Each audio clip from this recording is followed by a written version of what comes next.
எப்போவுமே எல்லா நேரத்துலையுமே ப்ரொடக்டிவாக இருக்கணும், ஏதாவது ஒன்று அச்சீவ் பண்ணணும், நம்ம வந்து ஓடிக்கிட்டே இருக்கணும் அப்படின்ற ஒரு மைண்ட் செட், அந்த திங்கிங்லேருந்து கொஞ்சம் நம்ம வெளியே வரணும். ஆம்பிஷன் இருக்கிறது சந்தோஷமான ஒரு விஷயம்தான். கண்டிப்பாக எல்லாருக்குமே ஒரு ஒரு டார்கெட் இருக்கணும், அதுக்காக நம்ம முயற்சி பண்ணணும், உழைக்கணும் நிறையா, அது எல்லாமே இருக்குது. ஆனால் அதே நேரத்தில் எல்லா நாளும் 100% நம்ம எஃபர்ட் போட்டால் தான் நம்ம ப்ரொடக்டிவாக இருக்கோம் அப்படின்னு அர்த்தம் கிடையாது. ஸோ ஒரு சில நாட்கள் நம்ம ஒரு பிரேக் எடுக்கணும்னா அதுக்காக நீங்கள் கில்ட்டியாக ஃபீல் பண்ணாதீங்க. இப்போது நீங்கள் யோசிச்சு பாருங்கள், நான் பேசும்போது உங்களுக்கே ரிலேட் பண்ண முடியும். நம்ம அப்பப்போ கொஞ்சம் ரெஸ்ட் எடுக்கும்போது கூட, என்னடா நான் என்ன இப்படி ரெஸ்ட் எடுத்துகிட்டு இருக்கேன், நான் ஏன் ஒர்க் பண்ண மாட்டேங்கிறேன், நான் இப்படி சோம்பேறியாக இருக்கேன் அப்படி நம்மளுக்கே ஒரு மைண்டில் ஒரு வாய்ஸ் வந்துடும்.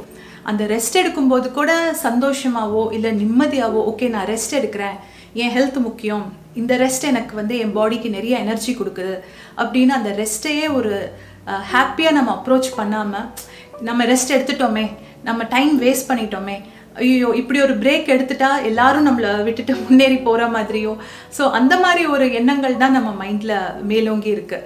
ஸோ ரெஸ்ட்டுன்றது ரொம்ப ஒரு கீ எலமெண்ட் நம்மளோட ப்ராக்ரஸில், நம்மளோட ஜேர்னிலே வந்து ரெஸ்ட்டுக்கு ஒரு பெரிய ரோல் இருக்குது. ஹார்ட் ஒர்க்குக்கு எப்படி ஒரு இம்பார்ட்டண்ட் ரோல் இருக்கோ அதே மாதிரி தான் ரெஸ்ட்டு. ரெஸ்ட் பொறுத்த வரைக்கும் ஒரு விஷயத்தை அச்சீவ் பண்ணதுக்கப்புறம் தான் ரெஸ்ட்டுன்றது கிடையாது. ஓகே, அது நடந்ததுக்கு அப்புறம் தான் நம்ம ரெஸ்ட் எடுக்கணும்னா அதுக்கு பேர் பேர்ன் அவுட் ஆகிடுவோம்.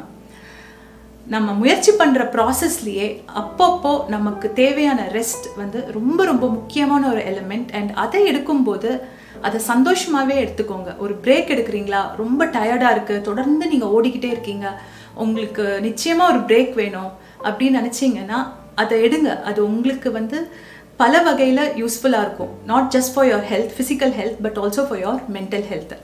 So when you need to pass, please do, but without a guilt. இதோடு சேர்த்து ஒரு விஷயம் கண்டிப்பாக நீங்கள் நோட் பண்ணிக்கோங்க, செல்ஃப் டாக். அதாவது நம்ம மைண்ட் வாய்ஸ்ன்னு சொல்லுவோம்ல, நமக்கே பேசுகிற வார்த்தைகளை வந்து நம்ம பாடியாக இருக்கட்டும், நம்ம சோலாக இருக்கட்டும், அதுதான் உண்மை அப்படின்னு நம்பிட்டு இருக்கோம். ஸோ எக்காரணத்து கொண்டும் எங்கேயுமே வந்து நம்ம கிட்ட பேசுகிற வார்த்தைகளில் அந்த ஒரு நெகட்டிவிட்டி மட்டும் இல்லாமல் நீங்கள் பார்த்துக்கோங்க. வார்த்தைகளுக்கு ரொம்ப பெரிய பவர் இருக்குது. நம்ம பேசுகிற வார்த்தைகள், நம்ம எண்ணங்கள், இதெல்லாம் பொறுத்து தான் நம்மளோட ரியாலிட்டி, நம்ம லைஃப்பில் நடக்கிற விஷயங்கள் எல்லாமே நம்மளோட வார்த்தைகளும் நம்மளோட எண்ணங்கள் பொறுத்து தான் அந்த ஒரு எனர்ஜி கிரியேட் பண்ணுதுன்னு சொல்லுவாங்க. ஸோ அதோட ரொம்ப சயின்ஸ் ஆஸ்பெக்ட் எனக்கு தெரியல, பட் நான் நம்புகிறேன் அந்த விஷயத்தை வந்து. அதுதான் உங்ககிட்டயும் ஷேர் பண்ணுறேன். ஸோ உங்ககிட்ட நீங்கள் பேசும்போது முடிஞ்ச வரைக்கும், எப்போவுமே நம்ம பாசிட்டிவாக அப்படி இருக்க முடியாது ப்ராக்டிக்கலி பார்க்கும்போது, பட் முடிஞ்ச வரைக்கும் 99% நம்ம கிட்ட பேசுகிற வார்த்தைகள் எல்லாமே அன்பான வார்த்தைகளாகவே இருக்கட்டும், நம்மளை சுற்றி நடக்கிற விஷயங்களும் நல்ல விஷயங்களாகவே இருக்கும். Okay, on that positive note I am signing off. Thank you so much for listening. உங்களுக்கு இந்த வீடியோ பிடிச்சிருந்துச்சு, உங்களுக்கு இது ரொம்ப ஹெல்ப்ஃபுல்லாக இருந்துச்சு அப்படின்னா கண்டிப்பாக லைக் பண்ணுங்கள், உங்களோட ஃப்ரெண்ட்ஸ், ஃபேமிலி எல்லாரோடையும் ஷேர் பண்ணுங்கள். Thank you so much.